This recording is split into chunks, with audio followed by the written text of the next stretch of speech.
Hello, everyone, and welcome to another episode of Christian Squared, where pastors and professors come together to discuss topics that are relevant to today's church. I'm Christian Mishagna, and I am co-hosting this episode with our producer, Joel Webb. On this episode, we have with us Mike Chu. Mike serves as the academic director at AWKNG School of Theology. He also co-hosts two podcasts. The first is the Divine Council Worldview Podcast, which is one of the legacy projects produced by Heiser Foundation. And the second is the Ask the Scholar podcast, which is produced by the AWKNG School of Theology. In addition, Mike serves as a teaching pastor at the Granite City Church, where he and his wife, Sofia, attend from their hometown, Quincy, Mass. Mike, welcome to our program. Glad to be here. It's nice to meet you guys. Nice to meet you too. How about you give us a little introduction to kind of maybe your academic background and how you got involved in this area of study and the vocation that you're currently serving in? Well, it's a long story, and I'll keep it short and sweet. I essentially got. We only have an hour. Yes, exactly.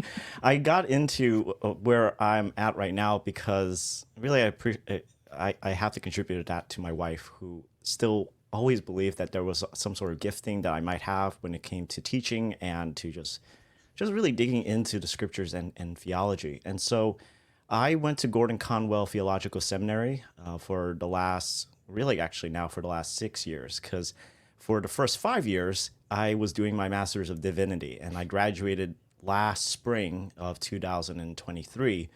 And because apparently I didn't think I had enough, I decided to apply for the Doctorate of Ministry program in preaching at Gordon-Conwell, and for some reason they accepted me. I'm so grateful. And so I am now an official Doctorate Candidate for the Doctorate of Ministry degree in preaching at Gordon-Conwell right now. So I have about another year for cohorts and residency, and then hopefully whenever I finish my dissertation, I will have a DMin under my belt as well. How I got into this area of study, a lot of that has to do with, one, my love for the scriptures, just from my heritage at growing up at a Chinese heritage church as a Christian. But what really kind of pushed me over the edge of finally taking that risk of jumping into seminary and theological education was actually, ironically, Dr. Michael Heiser. He wrote this book called Unseen Realm, and long story short, I ended up, because my wife cleverly realized if she let me be able to purchase the Logos Bible software, it might get me so interested in biblical studies that maybe I will finally start thinking about going into seminary. And so your wife did like a bait and switch kind of deal there?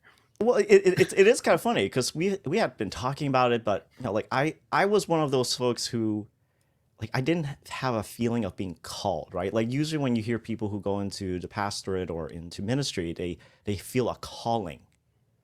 And I just wasn't sure for myself. I always want to have a sense of this is not just an emotion. And so there was always that struggle, and I wasn't sure. And I was also very pragmatic of I want to contribute. I like my job. I like doing what I'm doing. And we were at a Christian leadership conference where the Logos Bible software guys were there, and they were selling their software at 50% off. And I checked it out, and I was like, oh my gosh, I had heard about them so many times. So I brought the idea up with my wife at the conference, can I get this? Because it's 50% off. This is a great deal. And she admitted to me years later that she initially wanted me to say no. But she then paused and realized, wait a minute, if we get this, maybe this might actually get my husband thinking more about theological education. And I mean, it pretty much worked. Because what happened was ultimately in the Bible software, as I'm learning and trying to figure out how to use it, they had this little movie trailer that was inside the software. And when you clicked on it, it played a trailer on Michael Heiser's Unseen Realm book. And I'm like, what in the world? What is this? And I'm watching it. I was very intrigued because I recognized some of the scholars that were listed and kind of promoting the book. And so I decided to, grab that and Supernatural, which is the layperson version of Unseen Realm. And I started reading them, and I was just hooked. Especially once I got into Unseen Realm, I realized, holy cow, I can actually understand what he's talking about. And not only understand it, I'm actually reading the footnotes, which I had never done before. And it was like, I can understand these footnotes. What in the world? And it's just over time, like I started listening. I found out he had a podcast. I started listening to it. And I was like, oh my gosh, I'm actually understanding this. And, it slowly brought up, really in my mind in the end, the decision to finally go into Gordon was because I realized I had to accept that if God has truly gifted me with certain talents and maybe even spiritual gifts, the most responsible thing that I can do with that is to be properly trained. Because if I Amen. don't get properly trained, I could be very harmful to people, because then I'm just relying on raw talent, but I don't know really how to use it. Mm-hmm. And so that was really my heart of going into seminary, was I just wanted to learn, and I had a blast. The languages were really hard, but I still, at the same time, it was like a love-hate thing. It was like I don't understand the aorist tense, but I love Greek. Like, it was just like, it was this tension, but like I just wanted to be better trained. And by the end of my last year in the MDiv program, I really wasn't sure if I was going to go, even be a part-time teaching pastor at my church. I really thought that I could just seriously be one of the most overqualified laypersons sitting in the pews. And I was totally fine with that. And just one thing after the other, with Dr. Heiser's illness progressing, and he and I had connected over the years during my time at Gordon, and I started helping him out at the AWKNG School of Theology. And so close to the time when it became clear that he was not going to make it, that essentially the progression of the disease was continuing, the president of our school, Carla, she asked him, like, can you give me a list of recommendations for who could possibly take over for the academic directorship? And he agreed, yes, I can do that, but honestly, the person that's on the top of my mind that could take this over would be Mike Chu. And so she reached out to me. She and I started talking. I had no idea that Mike said that. And, it took me a day. Like, I had to take a day because, one, it was shocking for me to hear that Mike would want me to take over that position. I hadn't even graduated yet. And yet he thought that. So I was really moved, but I needed some time just to absorb that shock. And so eventually I said yes. And so I've been working at Awakening as the academic director for the last, good for almost a year, or approaching a year and a half now. And yeah, so I'm tri-vocational, as I like to say now. I'm doing a doctorate. I am the academic director part-time for the Awakening School of Theology, and I do preaching and teaching at my school at Granite City Church part-time as well. So I'm tri-vocational. And the funny thing is, all the folks in my cohort, many of them are international students who come into Massachusetts to go into this preaching degree. Like, one guy's from Nepal, another guy's from Sri Lanka, another guy is from China. And we were like trying to catch up this past June, and we all realized, like, holy cow, wait a minute. We're all doing three things at the same time. We're all tri-vocational. What is this? Well, congratulations on that. It's nothing more humbling than being able to work for your, a mentor, and then take his place. Congratulations on that. It's obviously Dr. Heiser thought very highly of you. Joel and I are both familiar with the idea of Divine Council Worldview. Could you kind of give us like a layman's update or a kind of a cursory overview of that? So let me draw up something here. So in the Divine Council Worldview podcast, in the first two episodes, so my co-host, Dr. Ron Johnson, he very thankfully, he kind of compiled down six. I thought about it last night. I was like, man, if I actually thought about this more, I probably should have suggested to Ron, like, we should go for 7, just because it would be just perfect. He came up with 6. And so here are like the 6 kind of talking points, if anything, of just having an increased dialogue about what is a Divine Council worldview. And so first one is, the starting point of this worldview is, it is about biblical interpretation it's an attempt to understand the original writer, his intended audience, and the culture they shared. So like that's the first thought of like if we're talking about the DCW, that's a starting point, right? We need to understand that our biblical interpretation has to be coming from what the original writer intended, who the audience is, and the culture that they are living in. Secondly, is that the Bible, it presumes a society of divine beings or spiritual beings who were created by one creator. Third, at an early point within the biblical story, this creator, Yahweh, delegated authoritative power to a number of created deities or divine beings over the physical world. And we can get into like, well, wait, what does that mean? And, fourth, Jesus the Christ, he has presently assumed by the decree of Yahweh his Father the place of highest honor over all spiritual beings and human beings. Fifth, the locus of the gospel message will be the loyalty that we show to Jesus Christ and his Father and above any other God.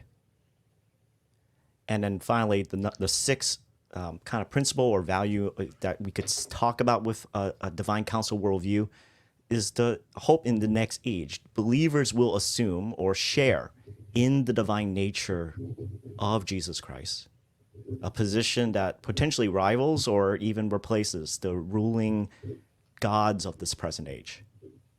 So there's a lot there that we can always unpack and we can dive into it. Like I know for some folks within evangelicalism and maybe more in like Protestant theology, some of that may just sound strange. I'm definitely willing to we can talk about that. And so, yeah, I hope that at least gives a good idea about what is a Divine Council Worldview, at least how we're talking about it on the Divine Council Worldview podcast. Yeah, so just wanted to ask then, Mike. So you're talking about these other spiritual beings that are created to rule over nations, and so that will pose the question for pastors. So other gods spoken in the Bible are actually other spiritual beings. Yeah. Touch on that? So let's parse that down, right? So Yeah, a lot of this, some folks are kind of unsure, like, wait, what is going on here?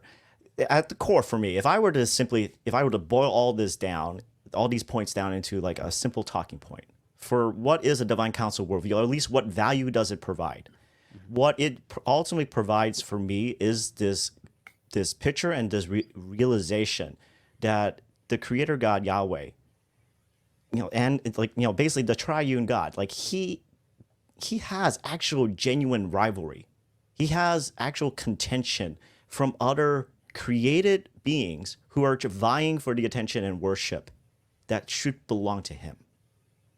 And so that's like ultimately at the end of the day, that's the value of what that means to me. It's more than just simply giving lip service to, oh yes, I believe there is a spiritual world and that there are angels and demons, and I have no idea what does that mean, right? It's more than just giving lip service to that, but actual understanding that we are truly in a fight that actually matters, that there are other divine rivals who are trying to vie for the attention, the worship, the energy, the time of other human beings. Worship that should be given to the one Creator God. And that there are real stakes at hand when we do not communicate the gospel, when we do not share about the love and the life that is found in Jesus Christ, that there is actual real stakes, and not just mythical pictures or made up pictures in our mind, but there are actual beings out there who do not want humanity to come and worship at the feet of Jesus the Christ. And Mike, what's the major pushback that you get from pastors or maybe people in the evangelical church when it comes down to DCW? I think part of the difficulty with a DCW is that there is this shift that has to begin incorporating the fact that there are actually other creations that are at play, right? I think within Protestant theology, we've had a tendency, especially in the U.S., American evangelicalism, we've had a tendency to take the multiple layers that we have of just like these pictures, these glimpses that we see in the scripture of, what is going on here in Genesis 11? What is happening? What does this mean when Moses said this in Deuteronomy 32:8? What the heck is going on in Psalm 82? Why is Jesus talking about the gods in John 10? Like we see all this stuff and we tend to just compact that down into a single layer. We flatten the picture. And we just want to say it's just God and humanity. And that's the greatest problem of all, and that's what needs to be solved.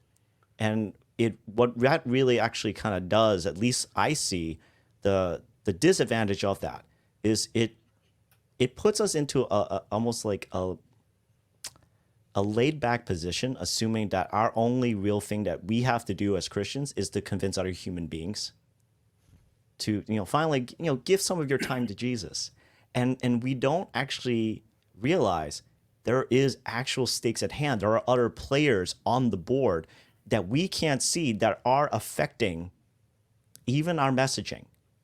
Even like that whole entire scene, for example, of the parable of the seeds that Jesus tells, and that is pretty much in every one of the gospel accounts, of how the first set of seeds that are thrown by the farmer, the word of God is taken away by Satan.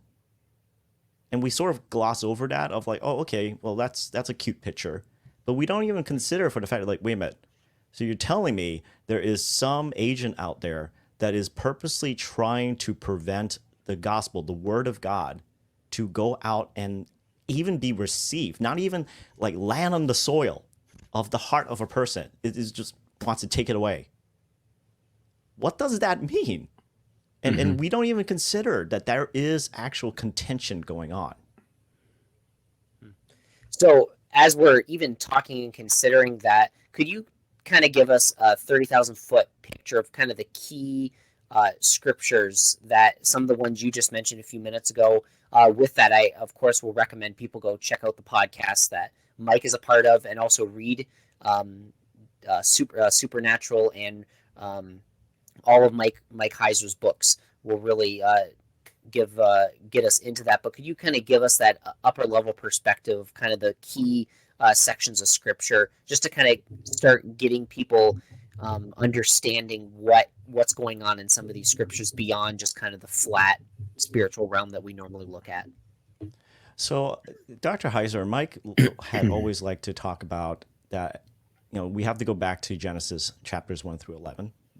Those are crucial. And, for many of us, we're very familiar with Genesis 1 to 3. We talk about the fall of humanity, of what happened when Adam and his wife, basically, they disobeyed the command to not eat from the fruit of the tree of the good, of knowledge of good and bad. The interesting thing, though, is that we tend to try to wrap up all of our Christian theology about sin and depravity into that one moment. And yet, we then ignore the rest of those chapters of Genesis all the way up to chapter 11 and don't realize that Genesis 1 through 11 are so formative for the biblical narrative itself, right? Implications play out, ripple effects happen from Genesis 1 through 11. People groups are named, like they're name dropped purposely so that later on when their descendants appear again, you're supposed to sort of remember, like, wait a minute, why does that sound familiar? And so, so if we were to do that, I would at least say we have to start from understanding that Genesis 1 through 11 is not just talking about one rebellion, right, of human beings in chapter 3. And I loved it in a way once Mike even described that really there are 3 major rebellions through Genesis 1 through 11. And when you look at the pattern, there's an interesting thing that's happening as well, is that there seems to be a correlation between a rebellion of either human and divine in some form or fashion in each of those major events. So in Genesis 3, we have an interesting being called the serpent and the human beings. And typically, right, like if we were to be, very good Protestant Christians, we will immediately understand that serpent, according to John in chapter 12, was Satan, right? Like the actual like head figure that we often think of, that he was that serpent figure. That's a long thing itself. That could be like a podcast episode in of itself, of the implications of the Hebrew word nahash, of how it means, yes, serpent, but it also can mean bronze or blazing. It has connotations and connections to divination, or like basically secret knowledge or secret wisdom. And so you have this interesting moment where you have a creature that often in ancient Near Eastern, cultures, contexts, was an animal that represented knowledge, wisdom, that can aid you with gaining deeper knowledge. And here's a creature that it's telling and even pushing and suggesting to humanity, oh, don't you want to be like the gods? Like, if isn't this really good to eat? Wouldn't you want to try? And essentially lies about what the after effects of that consequence would be. And so you have at that moment a picture of, yes, humans rebelled in Genesis 3, but possibly that creature was also the creature's first moment of true rebellion against Yahweh, against the Creator. Yeah. Fast forward, we get then to about Genesis 6, and that would be what we would tend to also call that as another rebellion. That's a rebellion of what's happening with, in Genesis 6, 1-4, we get this interesting, often misunderstood line of the sons of God married, or they saw the sons of Seth and the daughters of Seth and thought they were beautiful, and then they wanted to take them as wives, and then out came something called the Nephilim. And it's an interesting thing, and most often at times people try to gloss over that, but that is actually an indication of a greater narrative that was just part of the ancient Near Eastern cultures. And we're talking about Akkadian culture, we're talking about Assyrian and Babylonian cultures. There were these ideas of essentially, and the funny thing was that these cultures tended to view this event as a good thing.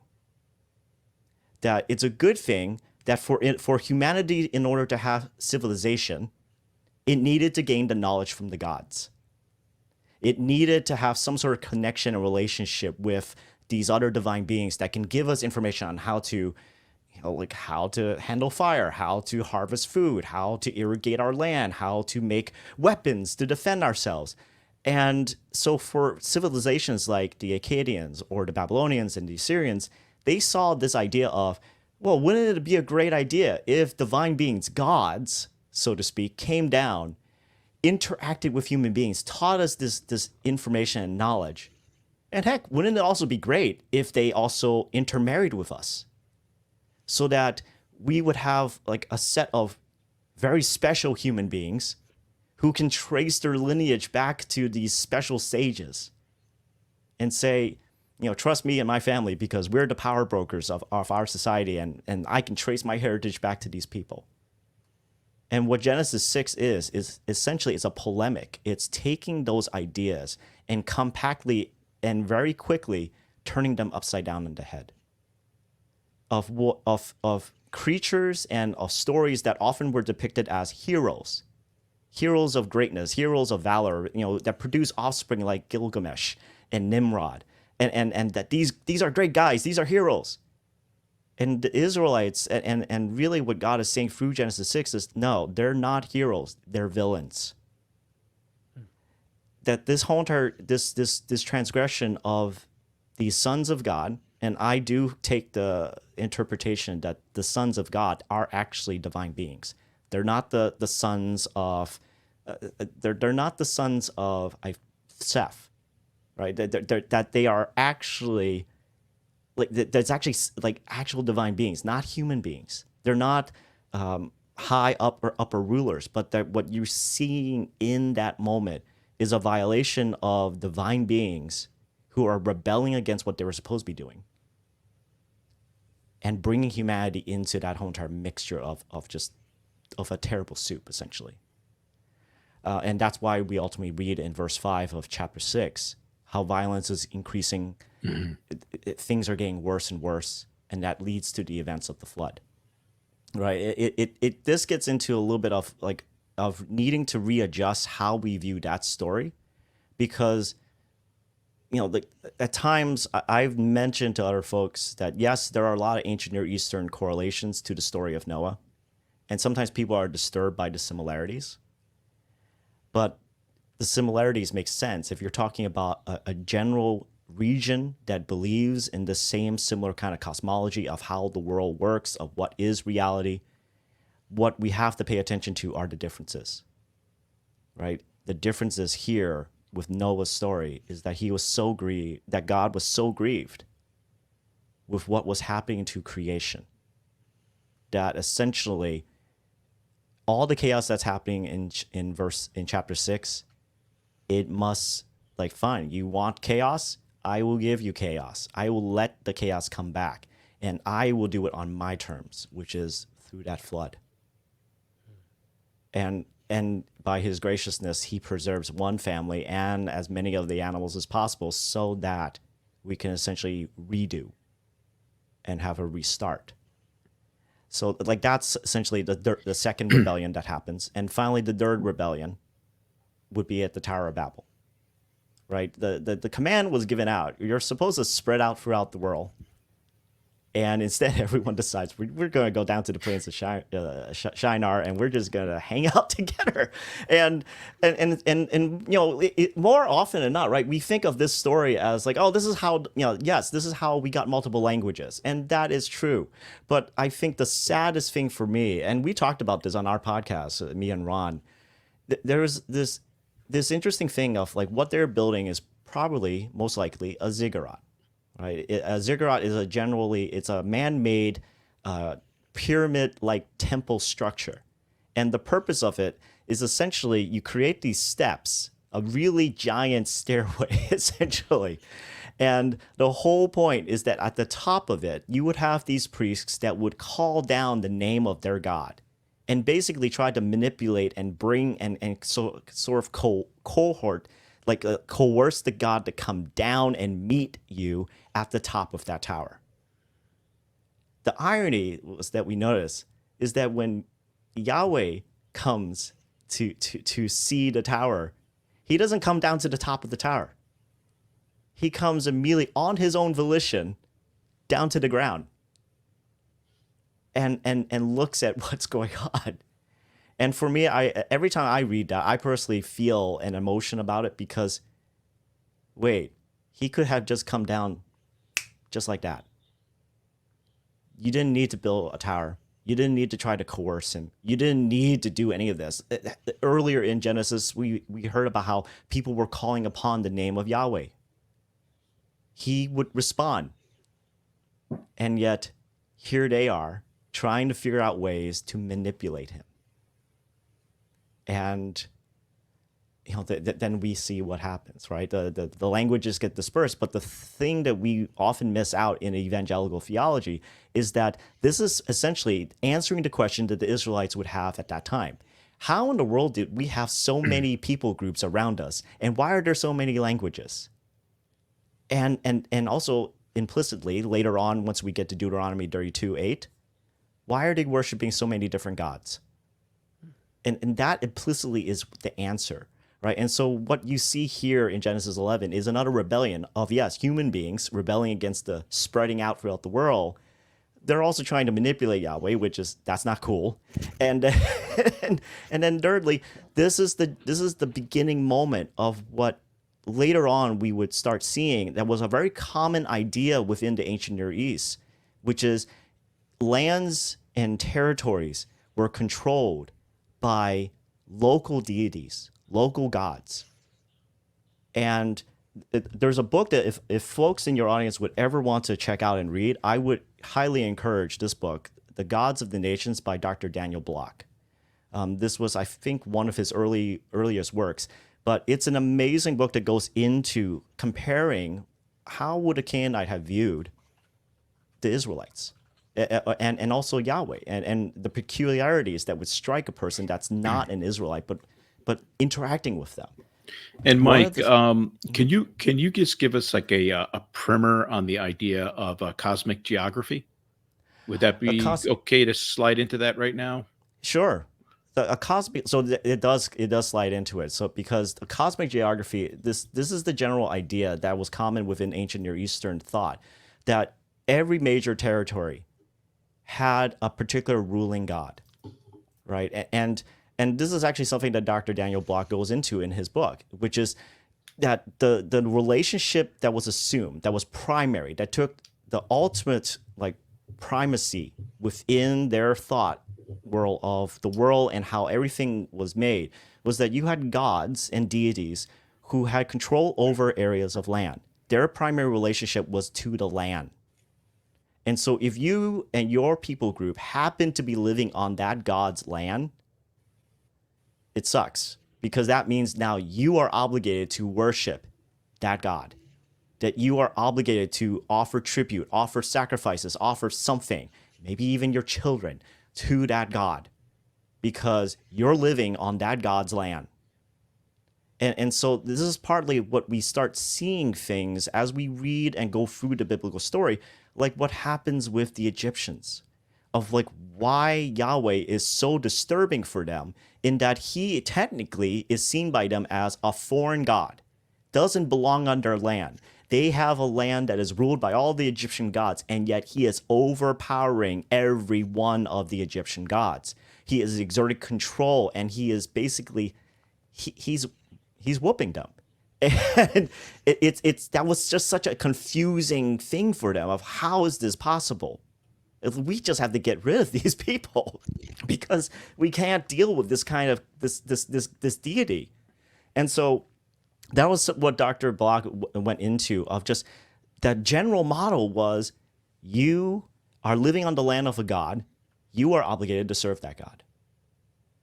What was interesting about the relationship of Yahweh with the Israelites is that he seemed like he was not directly connected to the land. He was connected directly to the people. The people are in Egypt, he's helping them out in Egypt. They're eventually in Canaan, he's going around with them. When they're finally in the promised land, he's there with them too. But when they finally get exiled and end up in Babylon, he's going there with them too. That there's something very interesting, and the difference of Yahweh compared to the other ancient Near Eastern gods, that he's not limited by location. Now, Mike, if I could ask you to kind of fast forward to today, and then just how would this practically apply, whether it's DCW or cosmic geography, to pastoral ministry today in the church in North America? Well, like I said earlier when I was talking about, if I were to boil it down, right, I think one of the key things for us about what a DCW implies is that we have to actually understand what's going on with the playing field, right? That we are trying to share the good news of King Jesus to our neighbors, and that there is an active resistance to that. Now, I'm not thinking of the cute, or conspiratorial stuff. I'm talking really about that when people are worshiping other gods, they're not doing they're doing that just because they thought like it's a cool thing to do. They're doing it because ultimately there is some sort of benefit. There is some sort of, what I get out of this deal kind of thing. And so often as evangelicals, we are really ill-equipped when we encounter people who actually are, really actively bought into other religious ideas and systems. And we just think, oh, well, they just need more education. They need to know about, who Jesus really is. But we sort of are not counting the factor that there is a real cost to calling people out of actually leaving the worship system that they're used to and giving their loyalty and allegiance to Jesus. I come from a Chinese, context, right? I come from a Chinese American context.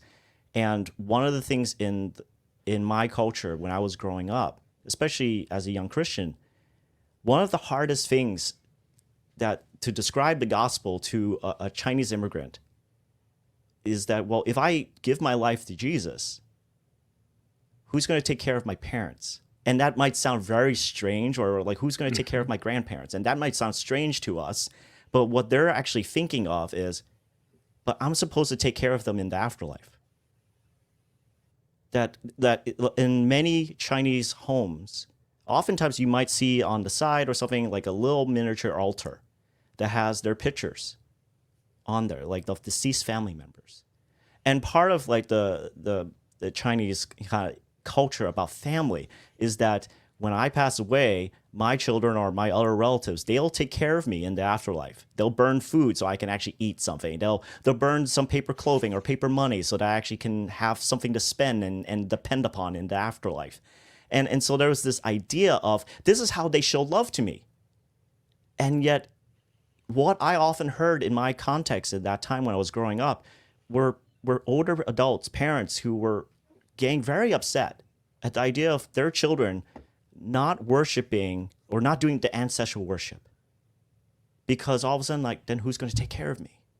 That they take that as though that's an act of love. And so I think that's one thing of where for pastors to understand, especially when we're dealing with those who are coming from a global context, and even here in the United States, right? That we have the rise of pagan worship that's starting up again. People wanting to reconnect back to their original cultural roots. And sometimes that involves worshiping ancient gods again. And that may sound strange, but that is a rising thing. And we are seeing the fact that there is beginning to even show contention within the United States that has stereotypically been always thought of as a Christian nation. One of my New Testament professors years ago, he said this to me, that with one of the issues, ironically, for the American church is that the church had won for so long, right? That the gods had been defeated. The pagan gods of Europe were wiped out, that the worship of them were taken out, that the worship of Jesus was ultimate. And so they had been forgotten. But that kind of lack of, its sense, rivalry has allowed us to sort of just assume that our only biggest problem is just we have to have better arguments and not realize we are actually in a conflict where there are beings who are not friendly to Yahweh, who want to steal away the affections and love of people.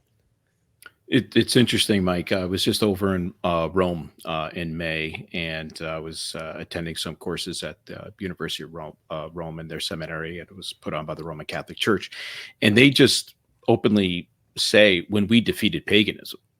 I mean, to them, it's a done deal, and it's interesting. I had a person come to me in church a few years ago, and they're like, "Why don't we see idolatry like we see in the Old Testament?" And my knee-jerk reaction is because they were more honest back then. They knew what they were worshiping. Everybody worships something.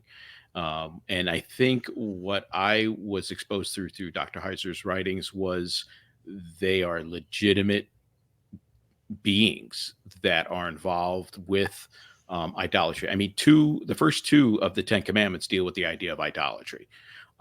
It is a human condition. And I really appreciate your idea today that it is becoming more overt today. Is that fair to say? In the idea of paganism and idolatry in America, what would you, kind of along the same idea, how would you help a pastor out to deal with people who maybe are worshiping something or are dealing with a certain besetting sin, to help them understand that usually at the basis of this is some form of idolatry?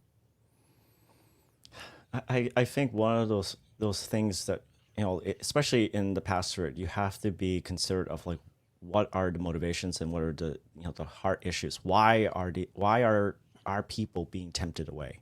What is the greatest fear, right? What is the fear of what would they miss out? Are they fearing that they will lose out on something? And I think that's right. This is an age-old issue, right? We have seen when the Old Testament talked about worship Yahweh alone. It's like, that sounds like a simple command, and yet we see the Israelites fumble over and over again because there is this very strong temptation of, well, what harm is it if you give a few hours to this, or you lay a grain offering for this, Baal? Maybe you'll get the rain that you need for your crops.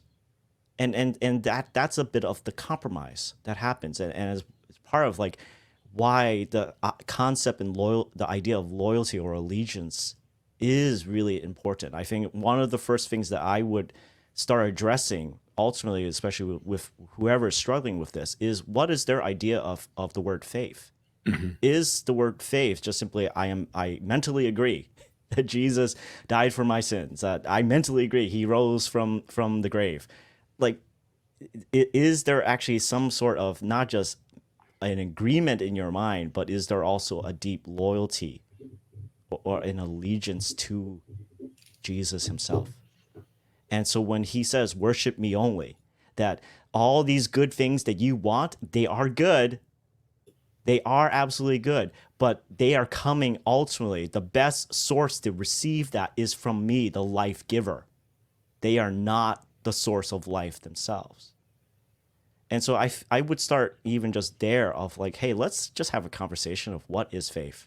Mm-hmm. Because if our word of faith is just simply, it's a mental idea, I mean, this is partly why at times we hear things from certain teachers about naming it and claiming it, or gabbing it and grabbing it. That essentially, it's just, as long as you have this clear mental idea, you can get whatever you want. And it's like, is it really? Is it really? Because from what I'm seeing in the Old Testament and the New Testament, it's a lot more about your loyalty, your embodied life, what you do in this body is actually going to show where your loyalties lie.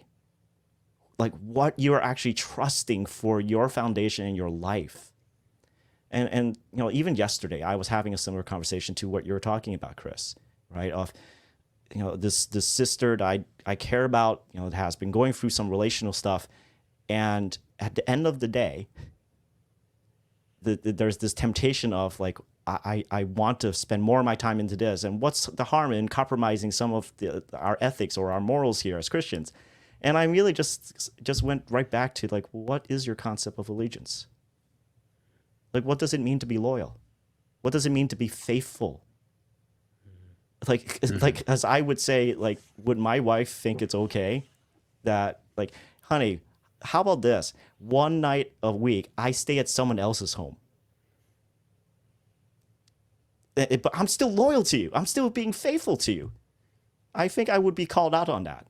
I think a lot of people will call out on that. And we would never. I've been married a long time. You'd be called out on it. Yeah, absolutely. And I should be. And I have never done that, just so people understand. like nearly 16 years of happy marriage with my wife. I love her. It's just, but that's like, even the thought of it just like bugs the heck out of me. But why is it we don't put it in those kind of terms and ideas when it comes to the worship of our God? Right? That it's more than just simply, let me have a mental checkbox. Yes, I believe he's the Savior. Yes, I believe in the blood. Yes, I believe he rose from the dead. But what does that mean in practical, lived out application? If he really is the source of life, are you turning to him for the things in life that you need? Well, thank you for summarizing all of that in that way, Mike. And I'm just going to plug this one too. This is Michael Heiser's book, What Does God Want? This is like unseen realm light. And yes. But it's amazing. It's transformed how I express and share the gospel. Yeah, but it's transformed even how I share the gospel because it puts it in such simple, practical terms. And I love in the introduction he says this book is made for people who have never been Christians because they don't have bad habits to unlearn. And it's it's so true, and so recommend that book. Just with the things you were just talking about, Mike. Thank you so much for that. So, and I know there's so many things that we could continue this conversation because again, you're going through a podcast right now. I think I'm only on like episode 7 or 8 of the new Divine Council Worldview podcast with an awesome rap intro song. But and highly recommend checking out Divine Council Worldview Podcast and Michael Heiser's backlog of hundreds of episodes. But share a little bit of kind of the here and the now, and again, this is just such a small primer for DCW, but hopefully it's watering people's mouth to check it out. But with Michael Heiser's work, what are you doing to continue and develop and grow that work? And for people who are in on the community, maybe there's some announcements they've seen. Do you have an announcement about things that you're doing to continue on DCW to? We're giving you an opportunity to do an infomercial. So for $24.99, so and wait, yes, and wait, there's more. At the AWKNG School of Theology, so I've been there for about a year and a half. The school started several years ago, and it, like perfect timing, the pandemic hits, and they barely even had a year, and immediately originally it had live classes and it went into all digital, but ever since it went digital, all the courses have been essentially digitized and made available for folks. And initially, when the school was started, they went for a point of sale model, right? Because starting up a theology school is very expensive. And in order to fund the creation of the courses and wherever else, we had to ask people, please purchase the courses, right? And so they would be between the prices of $199 to $399. And we know and we knew for a long time that for a lot of folks who wanted to dig deeper into Heiser's content, his research, other scholars that he trusted, that he brought in to help teach other courses at the school, that it was a big ask for that. And so eventually the AWKNG board decided, after a long time of conversation and prayer, they decided to implement what Mike had always wanted to see ultimately with the school, which is to provide all of the courses in the school free of charge to everybody and anybody who wanted to access the content. Right? So we are moving away from a point of sale model, and we are going completely to a donation-based organization. Starting on September 3rd, all of the courses, including Dr. Heiser's courses and all the other courses that we've been creating for the past couple of years, they will now be available to anyone who creates an account, uses the app, logs in, and they can access all that course content. It'll be video modules. It'll be links to additional research and readings. There'll be discussion questions that you can discuss in community with other folks taking the courses. There's quizzes, which, interestingly enough, people apparently like taking quizzes. And they want to actually, I want to see if I remember any of this. And so there you go. You got that too. But what we're asking folks is that as we move into this completely donor-based model, we're asking, out of our entire student body and anyone else who wants to be a student, but we're only asking 20% of that student body, people who took courses in the past or currently taking courses right now, if 20% of that student body, and that comes out to be 700 people, if 700 folks will become Vision monthly partners with the school to promise and to contribute $40 a month in helping us in this donation model, we will be able to not only provide that material for people to access for free, but it will also give us the ability to continue creating new courses at minimum per year. So basically a course a quarter, so that more and more of this content can continue to build within our library. It also will enable us to pay for our logistics, our overhead, but also to continue creating other content and materials like our AWKNG Bible reading community material. We're hosting essentially and trying to encourage more biblical Bible literacy. We want people to read their Bibles and ask questions, and that's why we're even producing that podcast, Ask a Scholar, because the whole idea is you read a book of the Bible together as a community.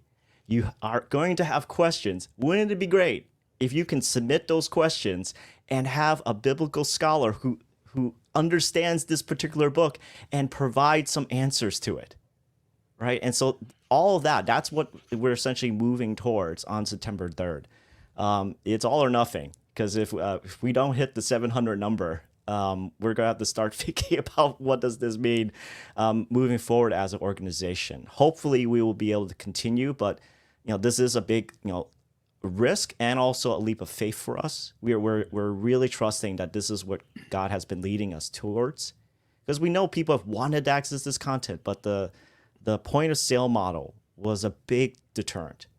And so we're trying to be faithful with what we have been given and offer that as a resource to people who want to dig deeper, right? Who want to actually access the content and data.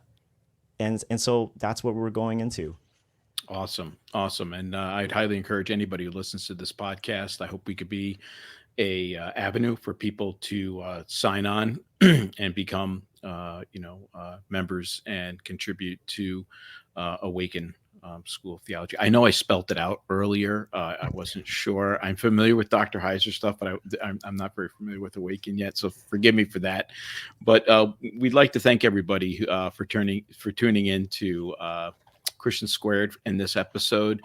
Big shout out to Mike Chu. Really appreciated him taking the time and sharing with us. Hopefully we'll get him back on. We'll be placing links to any resources that were mentioned in this episode, and they'll be posted on our website and also our blog and Facebook page. I'd like to also invite you to like us and share with anybody who you think might enjoy this podcast.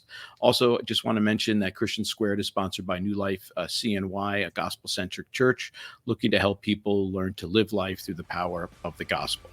So thank you again, Mike, for coming on, and thanks for everybody for tuning in.